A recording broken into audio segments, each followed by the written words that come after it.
시리즈 버티는 머스터드넷 고혁준 선생입니다.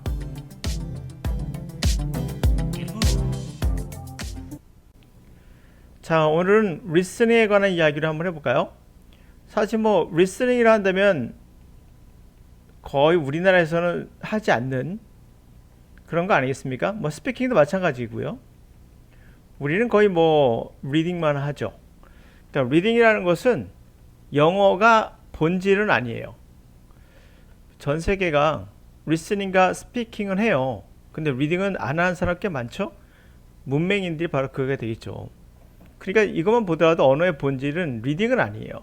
리스닝과 스피킹이죠. 그러니까 본질은 빼고 그냥 리딩을 한 거예요.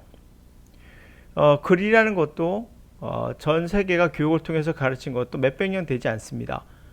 언어가 나온 건 수만 년이죠. 수십만 년이 나왔는데 그 리딩은 굉장히 늦게 나온 거예요.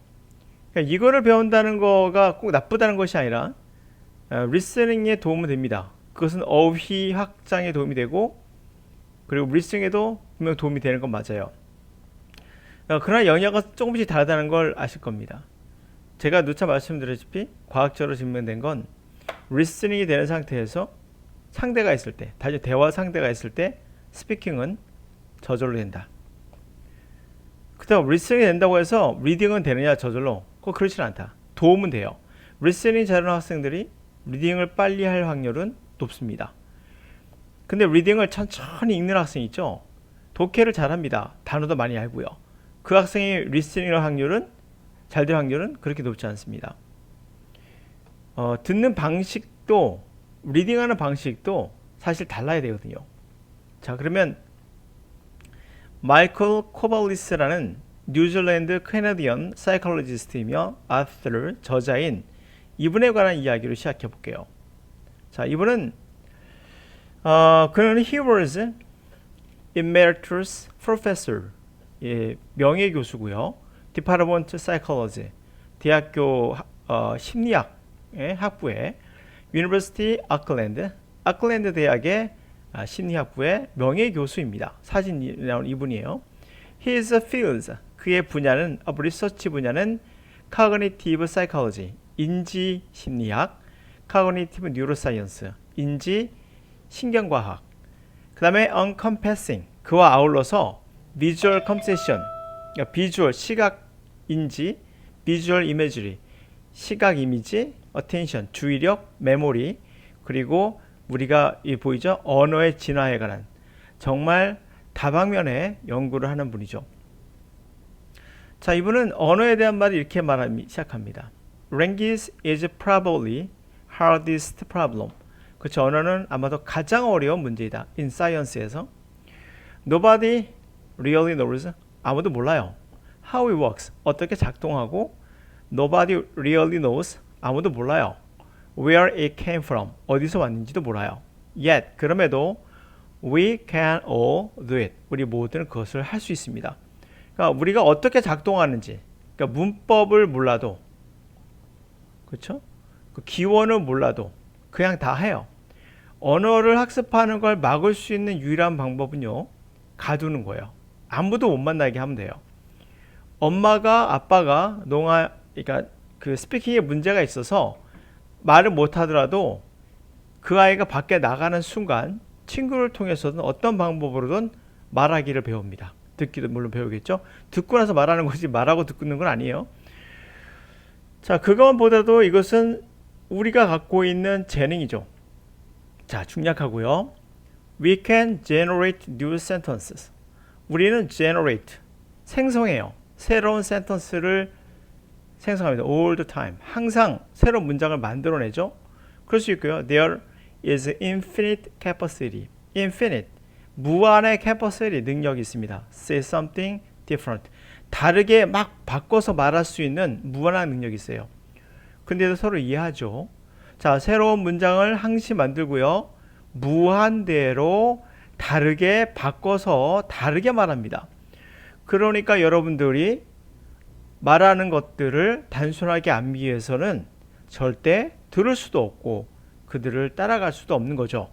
여기서 이분의 제 생각도 또한 동의합니다.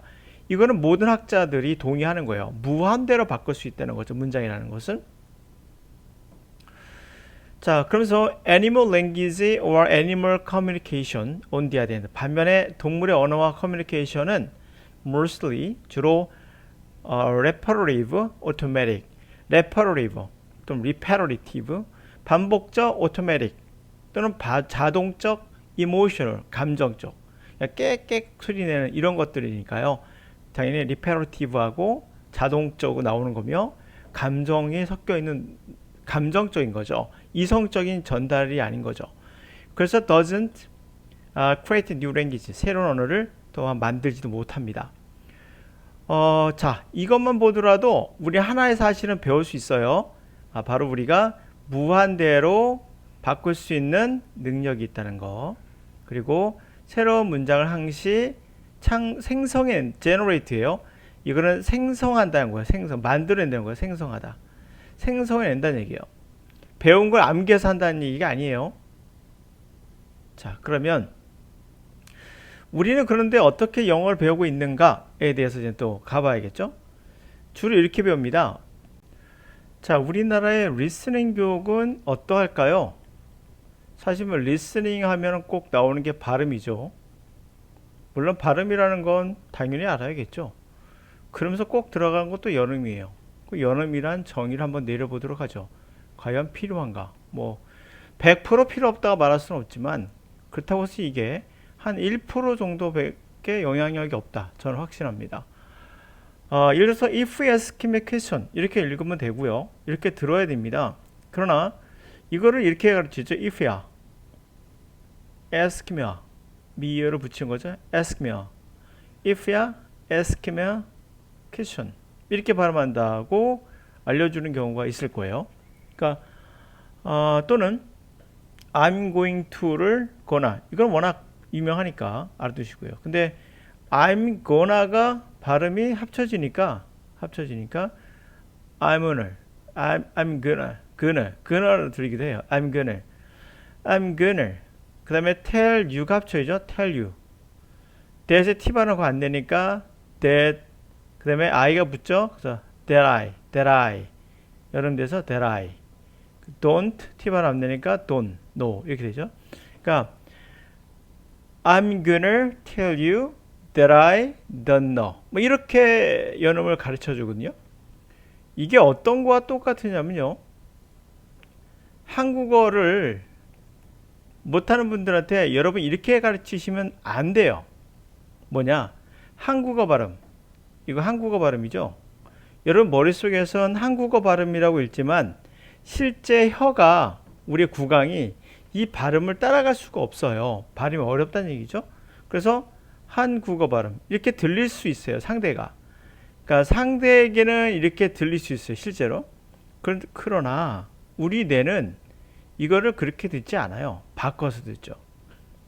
그렇다고 해서 우리가 이렇게 들리는 거를 그대로 따라하라면 안 돼요. 여러분 한국어 발음 따라해 보실래요?